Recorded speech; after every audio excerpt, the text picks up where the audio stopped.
Question number 18 says to simplify and write the answer as a simple fraction with all exponents positive. So the first thing I'm going to do is find all those negative exponents and make them positive. But the most important thing here is that I keep all of these individual terms together. So this x has to stay attached to that yz. This y and this z has to stay together. This 2x has to stay together. And this x, y to the negative 1. So when I pop that x to the negative 1 into the denominator, I'm not throwing it into this denominator. I'm throwing it into the denominator of this whole term here. I'm going to have to treat this like a whole separate problem, as if I had x to the negative 1, y, z alone, and I threw that x to the negative 1 into the denominator, it would be into the denominator of the y, z. So it would look like this. So that's what I'm going to turn that into. For the second one, I'm going to do the same thing and treat it like a whole problem on its own. So I need to put that y to the negative 1 into the denominator as y to the 1. So the z goes on top, and then I have the y to the 1, or just y in the denominator, and I successfully kept that whole term together.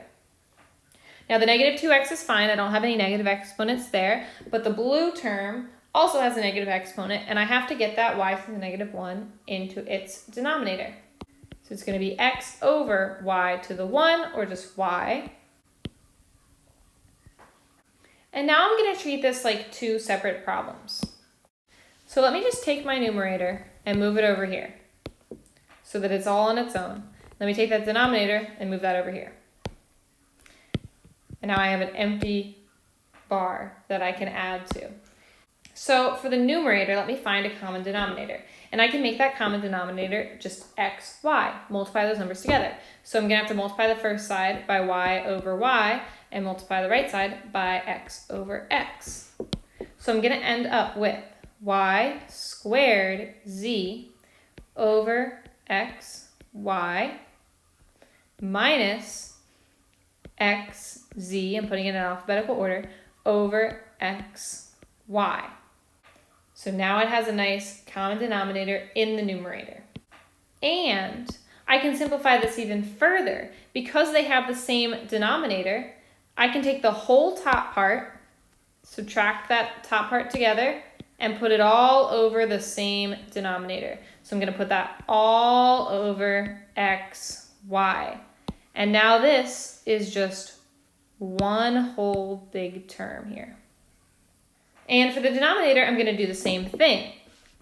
I'm going to take this right here and find a common denominator so that I can put it all over one common denominator.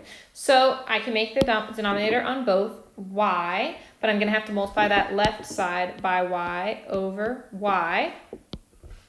So I end up with negative 2x y over y minus x over y. And when I put that whole thing over the same denominator, that negative up there, and put it all over y. So now this denominator is just one big nice term. Now that I have a complex fraction where all my terms are nicely put together, I'm going to keep, change, flip. Keep that numerator, change this bar to a multiplication sign, and flip this last term. So I'm going to flip that to become y over negative 2xy minus x. So now that I'm multiplying this, I can just multiply the numerators and multiply the denominators. I don't have to worry about any kind of common denominator at all. And before I multiply these together, let me just do some cross-cancelization. So this whole thing, you can pretend like it's in parentheses. And this whole thing is in parentheses. So I can't cancel out like a y from here and a y from here. That would be illegal. But I can cancel out this y and this y. So once I get rid of those, now let me do all my multiplication. So my numerator is actually going to stay the same. Y squared z minus xz.